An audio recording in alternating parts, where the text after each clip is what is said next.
Okay, it appears that we have gone live. Hello, everyone. Welcome to Betzedek's Facebook page and our YouTube channel.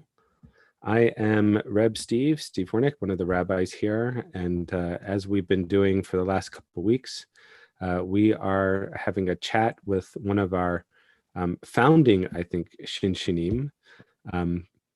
It's like, I don't know, Ori, if when you hear that, it's like suddenly it makes you feel old. It's like, there's certain things that happened.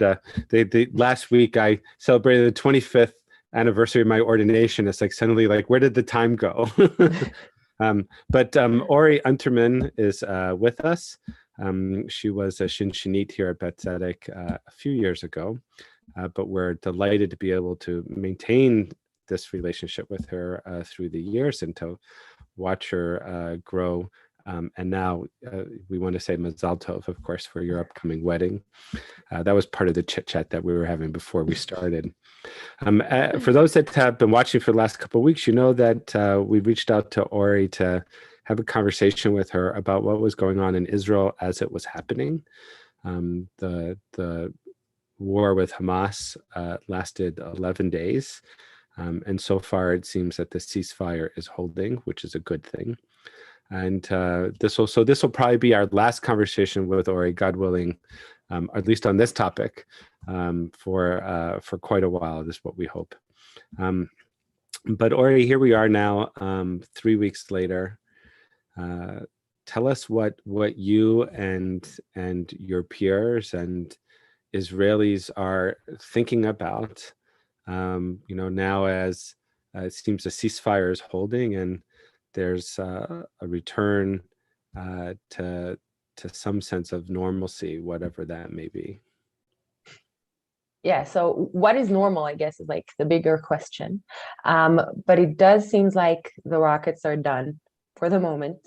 Right now, people are starting to think forward. So on one hand, I have friends who live in Jaffa, and they are heartbroken because some of them left their apartments and they're not really sure how they're going to come back, how they're going to walk down the street, because you know that their neighbors were active in the riots and in the violent actions around the city of Jaffa. So some of the relationships are definitely broken. For example, in the city of Lod, where majority of the riots happened.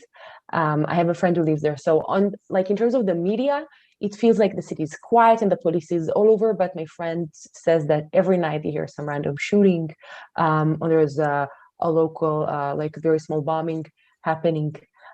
So things are not quiet yet. So when we're in the places where the tension was extremely high, it's still happening. It's still around. Here in Jerusalem, we actually had a stabbing incident 2 days ago. In the middle of the day, at 1:30 in the afternoon, an Israeli soldier and another Israeli the age of 23 years old were stabbed. They're both alive. They're not in the best condition, but they're being treated in the hospital.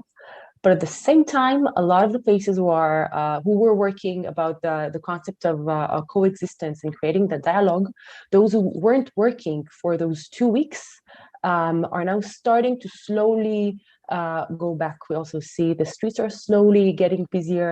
Kids are coming back to school, which is crazy because we haven't had school for almost a year and a half. So I feel like where the relationships were very strong, there's something left of those relationships, but you definitely feel a lot of fear in the streets. And unfortunately, also on the train just the other week, I was evident to a very racist conversation that I've never heard before in such an open way in Jerusalem. So I think even though officially things are calming down, I think that we kind of, revealed the racism that we've had in Israel, and now we have to deal with it. When you witnessed that racist conversation, did you do anything? Were you like afraid to say anything?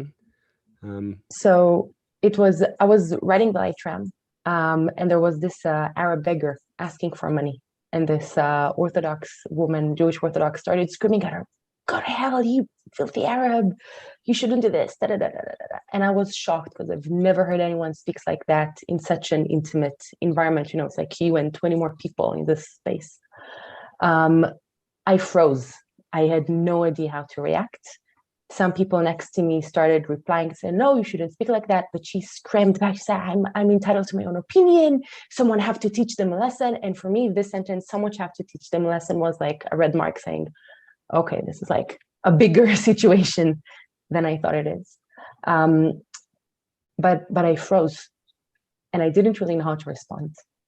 And for me personally, that was the terrifying fact. I mean, I know that people have different opinions, and some people I disagree with their opinions, but the fact that I don't know how to respond and how to stand on my own opinion is something that I'm dealing with since.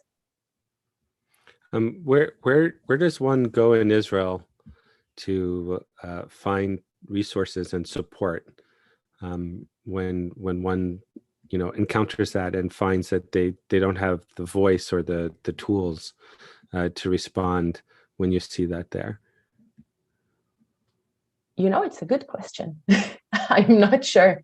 I assume that I started talking about it to my friends and to my family, and think together and brainstorm how should we react in those situations. And sometimes it's also a question of like, how can I react without putting myself in danger? Right. I mean, that's a real issue, especially in a place like Israel where tensions are so high. We know that people respond with violence sometimes. We were talking before we went live about you had mentioned to me that this has been good. I mean, we did this obviously from Israel to Toronto and whoever else may be watching, as a way to make what was happening in real time more personal and easier to understand from a human perspective. But you had mentioned when we talked about the rise of anti-Semitism as an outcome of this latest conflict, that Israelis need it the other way. Tell me, or tell all of us really what it was that you were thinking about when you said that. So honestly, since the official ceasefire, the news are a little shorter. So it's not 6 hours long. It's just 2 hours, sometimes an hour 45. And every evening there is like 10 minutes article about anti-Semitism rising all around the world, whether it's in North America or in Europe or specifically in Britain. And I feel like here in Israel, we are sure that the operation is over and that we're kind of back to normal. And we don't realize that for the Jewish community who's living outside of Israel, this is, I don't want to say just the beginning, but this is the beginning of a new time, of a new era. And I think it's, first of all, obviously, I think that it's very unfortunate, but I also think that we don't have enough awareness for that. And, because of our conversation and our conversations that we've had, I understand how much support we as Israel and as Israelis received from the Jewish community all around the world. And I really feel that we now, as Israel, and especially as Israelis, have to understand how we can stand with you. Because if up until last week we were the front line, I feel that right now you guys are the front line of being Jewish on this planet. What are some of the ways that you think that Israelis might be able to hear those kinds of messages? Honestly, I believe that a lot of us are now communicating through social media on different parts of it. And I don't know, maybe even conversations like this, even people will share. For example, I know a lot of my North American friends had this week the blue, like the color blue on their Facebook or on their Instagram posts. A lot of my Israeli friends had no clue what this thing is about. So honestly, just like sharing as much information and also like those small moments, just to help us understand what you guys are going through. It's really quite disconcerting. I don't think that anyone who clearly the Holocaust survivors still have a memory of a virulent, awful anti-Semitism. and the rest of us, especially those in North America, like, okay, we hear about it happening in other places. But to see it here in Canada and the US at the level in which it is now, it's really, it's drawing. And it's like in some ways I feel the same way that you felt watching that person on the tram, right? It's like, what do you do about it? We are calling here in Canada for a emergency commission and seminar on anti-Semitism in Canada.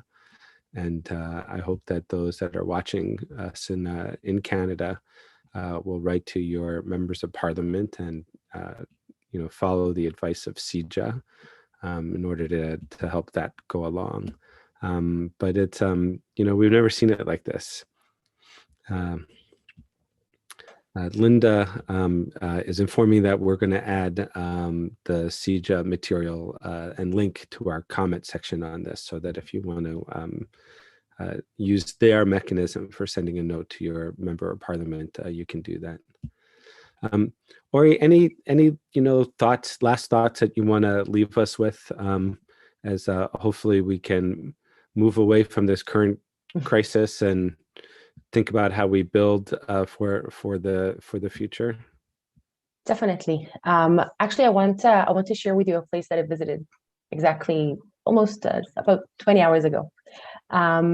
It's this kind of like a hub / during the night times it turns into a movie theater and a bar, right at the very end of the beautiful promenade of Armon and Atziv, which is one of the most popular lookouts here in Jerusalem. And it's right on the border between the eastern part and the western part of Jerusalem. So it's like right in between the Jewish neighborhoods and then the Palestinian neighborhoods. And it's supposed to be a cooperative that being ran by Jews and Arabs as well. And they said that indeed for the past 3 weeks, they haven't been working. And the night that I visited was the first night that both Jews and Arabs started to show up again. And they said that there is a lot of tension, but the fact that people did show up means that they all want to still continue and build this relationship. We as Israelis, we have a very short memory. Life are stronger than anything. The necessity to go on the bus, to go to the market, to buy fruits and vegetables, to hang out with your friends and family is something that we do constantly. And we will not forget those events, but I believe that very soon we will move on, and eventually we will learn how to grow out from this situation. So that's interesting. When we hang up, I'm going to get on view a program from the Arava, from Machon Arava, from the Arava Institute for Environmental Education, which is at Kibbutz Keturah in the south of Israel. And what makes the Arava Institute unique is that it provides graduate level certificates in environmental studies, but its student body comes from throughout the Middle East. Israelis, both Jews and Muslims, and Palestinian Israeli Palestinians, from Palestinians from the West Bank now, not so much from Gaza. It used to come from Gaza too, but also from Arab and from Egypt and Jordan, Europe, North America. I'm hoping now with the Abraham Accords that there'll be some students coming from some of the Gulf states that have made peace with Israel. But it's like, the work of coexistence is not something that can be a one-off that we just think about when things flare up. But it has to be ongoing works of kindness that make a difference. And so that cooperative on the promenade, the Arava Institute, all the other wonderful organizations that are going on, they're hard, right? These are difficult conversations. These are not about people that necessarily agree, but it's only through the building of relationships, hopefully, that we can get beyond this to a better world. Something to think about as we're concluding the series of conversations. Ori, thank you so much for taking the call and being available to us. And Mazal Tov on your upcoming Chatuna and Chuppah. And God willing, I hope to be in Israel in October, and I look forward to being able to thank you in person. Thanks Thank you everyone. So much. Thanks everyone for joining us this evening at Bet Tzedek. or not this evening, tomorrow evening at Bet Tzedek, we're collaborating with B'nai Torah in Boca Raton, Florida for Kabbalat Shabbat and Mari services. You'll be able to watch that both on B'nai Torah's Facebook page as well as our own live stream. And we have lots of activities, as always, going on, www.beth-tzedek.org. We still may be physically distant, hopefully not for too long, as the second vaccines are beginning to roll out here in Canada. But no matter what, we stay spiritually near, such as we can. So, Ori, again, toda rabah. Thank you, everyone, for watching. Shabbat shalom. Bye-bye.